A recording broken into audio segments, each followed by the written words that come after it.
Hi guys, so today I'll be reviewing Heir to the Empire by Timothy Zahn. So this is the first book of the extended universe of the Thrawn trilogy, and it was released in 1991. As you may know from the title, this is a Star Wars book, so it falls in the realm of fiction and particularly science fiction. So this book follows the storyline of course, the three main characters, Han, Luke, and Leia, and it sets after the return of the Jedi. We know that the Death Star is destroyed, the Emperor and Darth Vader were defeated, Han and Leia is expecting twins, Luke has become a Jedi Knight and is in charge of training Leia. But it turns out that the Imperial remnant subsist by the leadership of Grand Admiral Thrawn, and they basically readied for a war against the still fragile New Republic because they are still relatively new. Grand Admiral Thrawn also happens to find two important findings that might be able to destroy what the Rebel Alliance has built. So first I would like to touch about the point of view. There are several point of views. Of course, the three main characters, we got point of view from Han, Leia, and Luke. We also got point of view from other EU characters like Captain Paleon, Mara Jade, and even side characters like Wedge has his point of view in here as well. I would think that there's several point of view for those of you who aren't really used to reading Star Wars, who's not the most familiar with the characters, especially the EU characters.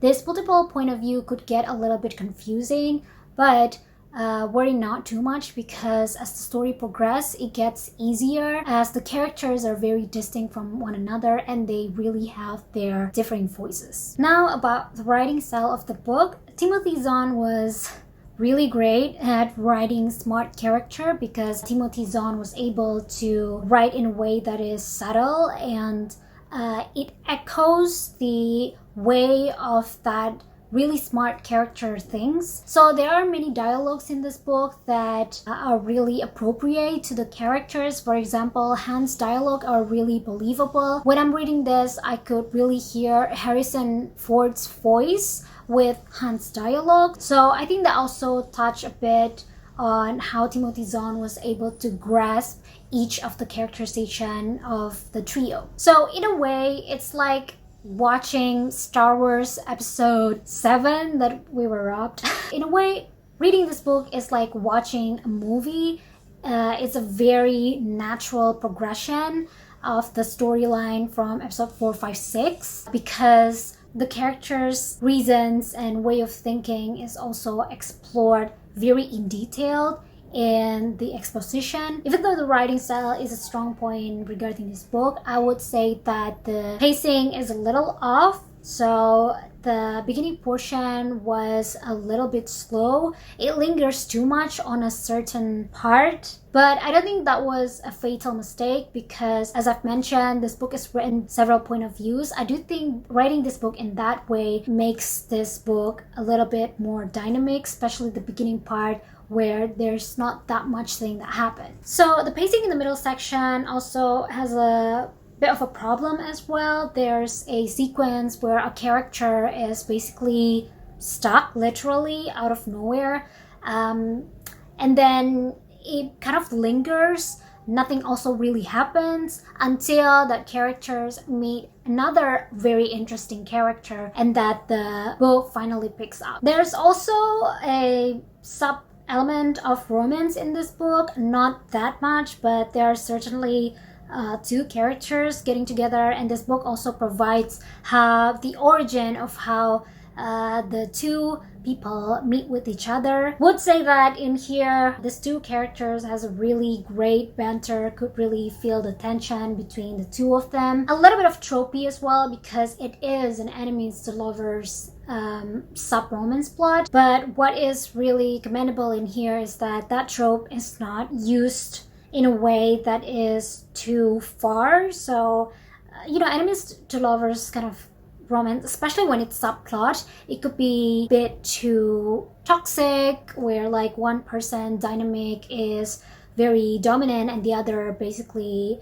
helpless. But here it's not truly like that. Now, I would like to touch on the characterization aspect of the story. If I'm being asked whether Timothy Zahn makes an appropriate characterization regarding each of the character, I don't think I would be able to answer that for you.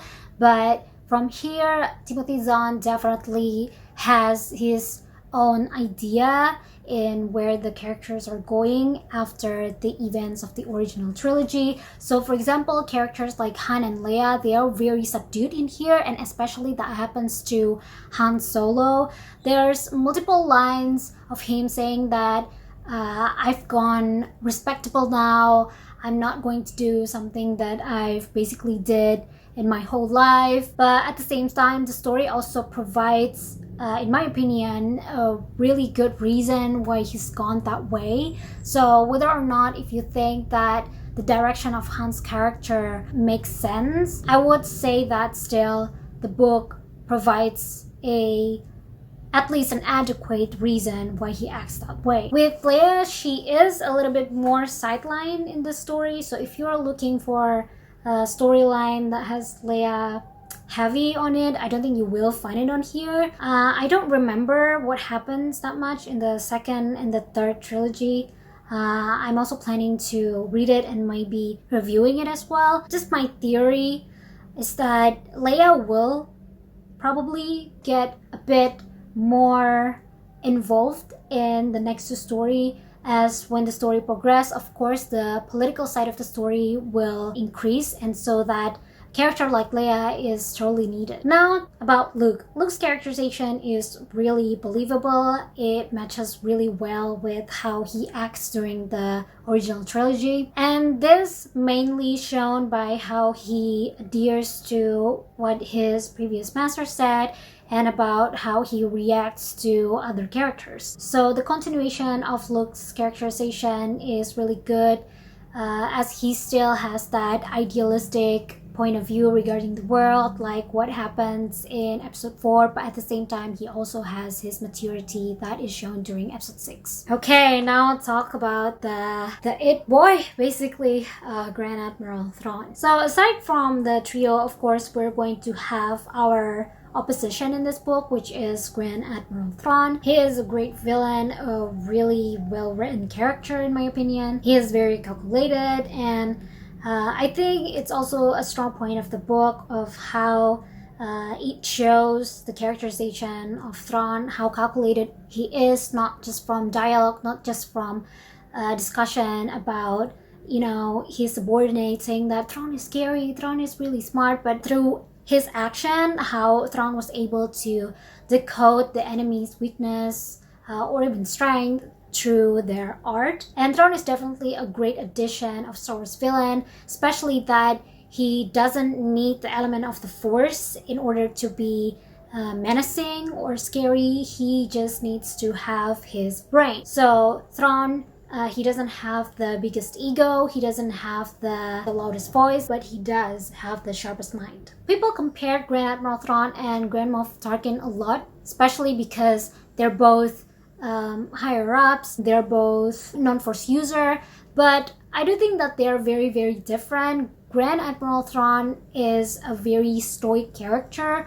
He does, of course, has its downfall, which is he could be really secretive about what he says, even though it's nothing like, it's nothing like Admiral Holdo, nothing like that, but he has that isolationist nature, Grand Admiral Thrawn. Whereas Tarkin, I do see him as someone who's much more aggressive.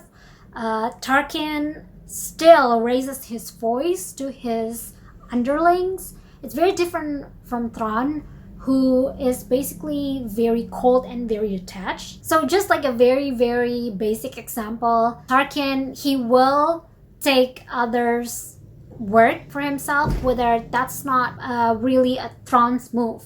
Thrawn would do his work himself. So I do think there is a very fundamental difference between Thrawn and Tarkin. We also got a lot of characters here, like Captain Pelion. So he is basically the captain that's stationed in Thrawn's Star Destroyer, which is the Chimera. Pelion is, of course, he's a really good example of a good imperial, almost like Piet. He's very smart and he listens well to Thrawn's direction. Sometimes do feel like the existence of Pelion is to translate Thrawn's reasoning to the reader. So I do hope that in the latter book, he will be more active. Again, it's been so long since I've read the book, so basically I kind of forgot about his involvement in the story, but I do hope that he does. Other characters that are involved in this book is also really interesting and iconic, Card and Mara Jade. There's also that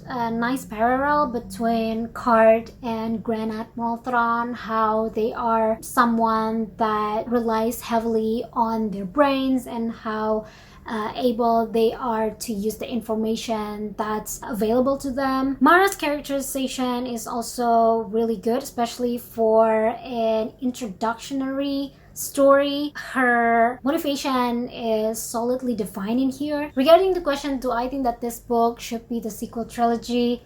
I do think so. I would say that I personally feel storyline of this is much more natural progression from the original trilogy than the sequel trilogy. I do think that the logistics is a huge problem though, because in this storyline, Leia is pregnant and the sequel trilogy is made during 2014-2015. So the actors of the trio will get substantially older, so there might be a need to tweak this point, like perhaps Leia is not pregnant. But I do think that this story has richer world building, and in terms of characterization, it's just much more appropriate. It really provides that continuation, especially regarding Luke, and the dialogue is already very real anyway, so like the team who's going to adapt doesn't really have to think that hard anymore. It's just much more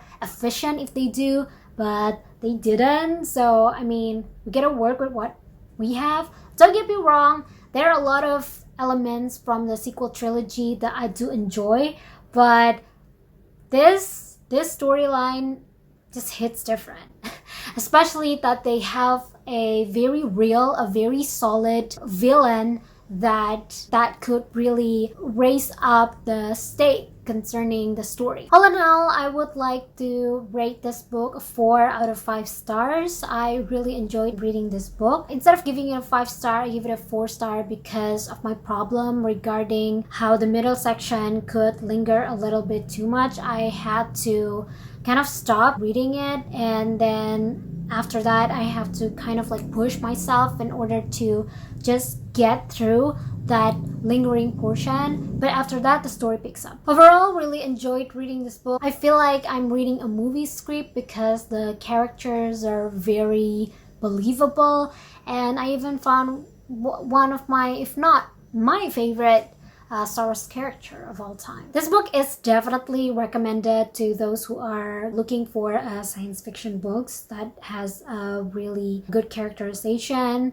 and also those who likes a higher stake, because the villain in here is menacing. And for Star Wars fan, for those of you especially who haven't read a lot of EU books, this is very recommended because it provides an introduction to a lot of pivotal characters, like for example, Mara Jade. But for non-Star Wars fan, don't get discouraged of all of those names. I should mention that it has a really good element of military strategy, political intrigue. So if you're interested in that element as well, this book is too precious to miss. So that was today's review of Heir to the Empire by Timothy Zahn. I do hope that this review will help you in determining whether or not this book is worth your time. Let me know in the comment section below, what do you think about the book, if you had read them or if you're planning to read them. I would like to sign off for now, but before that, I would like to thank everyone who made it to the end. Thank you guys so much for watching, and may you never leave Mos Aspa.